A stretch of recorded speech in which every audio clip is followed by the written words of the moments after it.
Hello, BRBC. This is the start of a several-part video series in which we'll be exploring some elements of faith and Christianity from an apologetic perspective.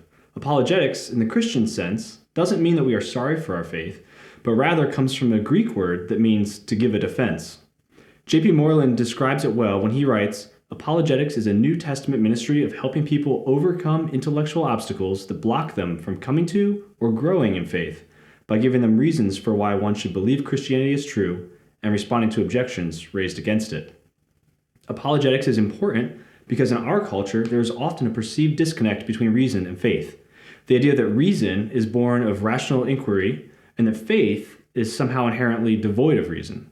Now, this couldn't be further from the truth, and it's my hope that this series will strengthen your faith and help you to recognize the incredible weight of evidence that we have supporting our trust in Jesus.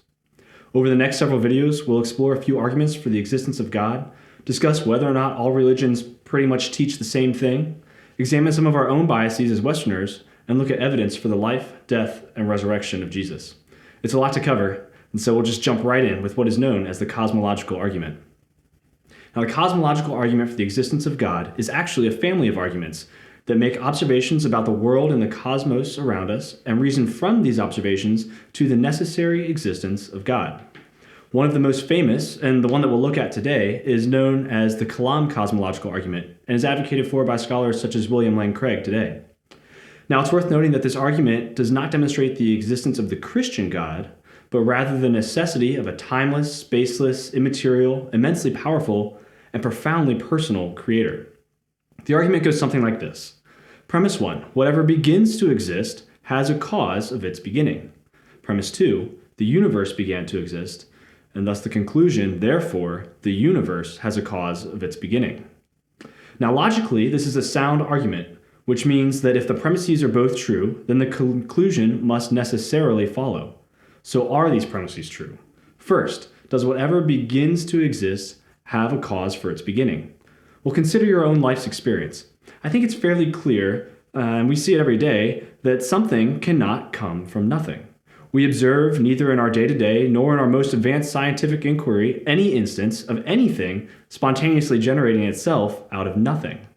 Indeed, if something could come into being from nothing, then we should expect to see all sorts of items simply popping into existence.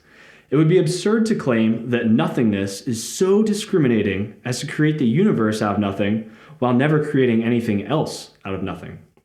It's safe to say that premise 1 is true. Whatever begins to exist has a cause for its beginning. Notice the premise does not argue that everything has a cause, merely that everything that begins to exist has a cause. So to try to counter this premise by asking, well, who created God, is to fundamentally misunderstand his timeless nature as well as this argument itself. So what about the second premise? Did the universe begin to exist? This is actually a more difficult question to answer and is constantly challenged by atheists seeking a way out from the implications of this argument. There are several theories out there that deal with the timeline of the universe. Some people contend that the universe is infinite. Some argue for a multiverse hypothesis, the idea that this universe is one of an indeterminate magnitude or multitude of universes. While we don't have time to refute both of these in detail in this video, suffice it to say that an actual infinite is metaphysically absurd, and the multiverse hypothesis has absolutely no scientific support and actually takes significantly more faith to believe in than does our own faith in God as creator. Check out the resources listed with these videos if you want to read further on these ideas. But what's really interesting about this premise, that the universe began to exist, is that we have extremely strong scientific evidence to support this perspective. In 1929, Hubble discovered that the distant galaxies appeared redder than he expected them to.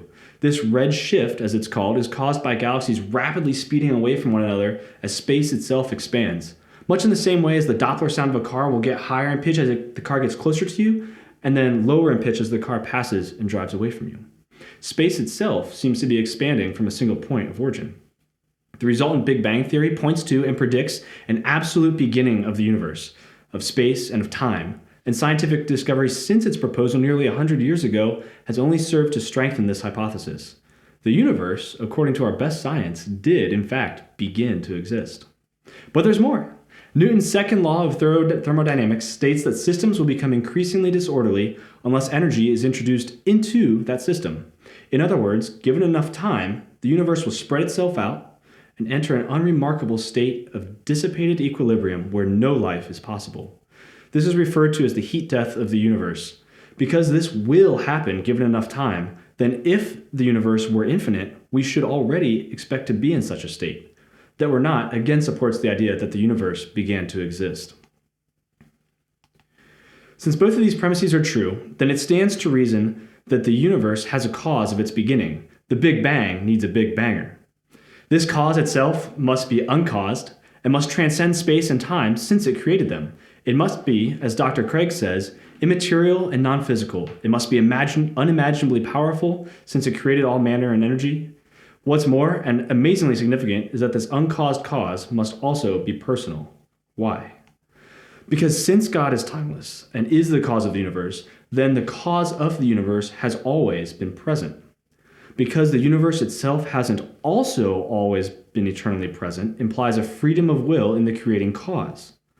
So to again quote Dr. Craig, creating the universe is a free act which is independent of any prior determining conditions. Freedom of the will enables one to get an effect with a beginning from a permanent, timeless cause. Thus we are brought not merely to a transcendent cause of the universe, but to its personal creator. So as we've seen, the cosmological argument makes sense of both science and philosophy to present a compelling and sound argument for the necessary existence of a timeless, spaceless, immaterial, immensely powerful, and profoundly personal creator of the universe. The cosmos points to God. Now, if you're interested in pursuing these ideas further, we've listed some resources and references with this video. And if you really want to have your mind blown, check out the video link to learn about the unimaginable precision of the fine-tuning of the universe to support life. Next time, we'll discuss the moral argument for the existence of God. See you then.